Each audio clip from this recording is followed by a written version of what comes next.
Welcome to RPGtime. This is a new type of video for the channel where I discuss topics. I'm interested in video games or whatever stuff I feel like on any given day. This first video in the series is going to be just me talking about whatever comes to mind for 5 to 10 minutes so I can show my viewers more of my actual personality, since I try to be very analytical and professional sounding for my retrospective reviews. Which, if you haven't watched them, go check out my retrospectives. I got one coming in a few days on Xenogears, my favorite RPG of all time. I started this channel last year. I had always wanted to make video game content since I was a small kid. I grew up watching YouTubers like the Angry Video Game Nerd, Nostalgia Critic, I Ate Everything, and Ralph the Movie Maker, which served as massive sources of inspiration for me to start my YouTube channel. Since starting the channel, I experimented with the types of content I wanted to do. I tried Let's Plays before landing on retrospectives of games, which is a type of content I really enjoyed watching myself. I love learning about new games, and I also loved when a video went in depth about it. So for my retrospectives, I try to make sure I cover all the interesting information and lore about a game so that the video is as comprehensive as possible. I hate when videos leave out important pieces of information, and I want the viewer to have the best experience possible. I've learned a shit ton about writing scripts and editing videos by creating my retrospectives too. I feel like every video teaches me something new, which is great, and eventually I hope my videos can be successful and start making me money, since this is one of my passions. I only do retrospectives on games I love as well, so writing the script and making the video is always engaging and doesn't feel like a job.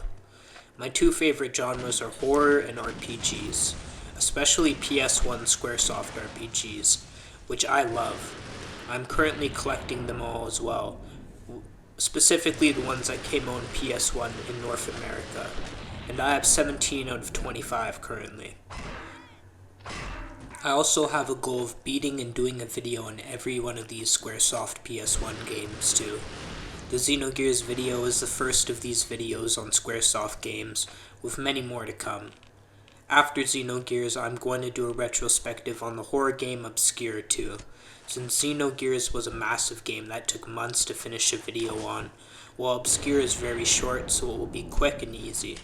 And I have also had the script finished for months. I also like changing up the genre of the games every time I do a retrospective, since doing a massive RPG after RPG would get very stale and take forever. If everything goes to plan though, the Xenogears video will release, followed by an Obscure video, then finally one on another Squaresoft PS1 game, which I will eventually decide. Now moving on to my last topic of this video, where I discuss what games I'm currently playing. I have two PS1 games I'm playing currently that are both Squaresoft titles.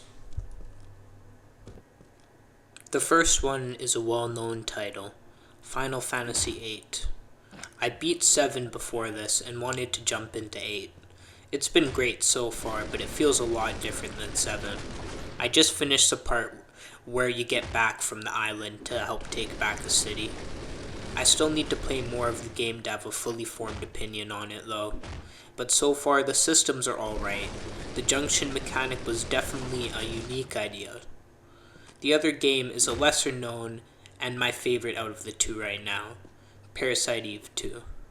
I loved Parasite Eve 1 so much, and going into part 2 I knew it was going to be different, since I heard a lot of stuff online, but man is it a drastic difference in gameplay.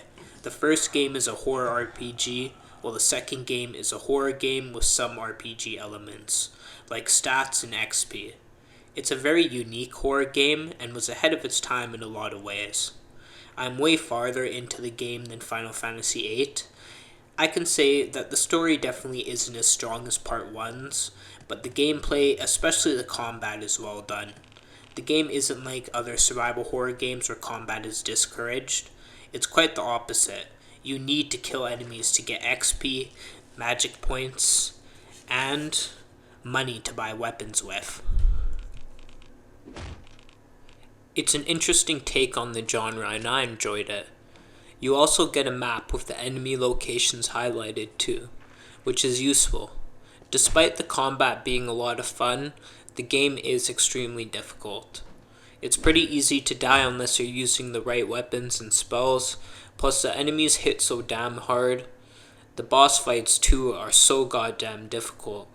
It makes me angry, like the dumpster monster in the research facility, which is bullshit. I don't know who thought it was a good idea to make a boss that can one-shot kill you, but that has never been a good idea in games. Another example of a game that does that, which I like, but really pisses me off, is Fatal Frame 3.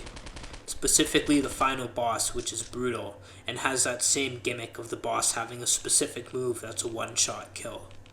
Also, I haven't finished the game yet, but I am already a bit through Disc 2, which leads me to suspect that I have 1 or 2 more levels till the end.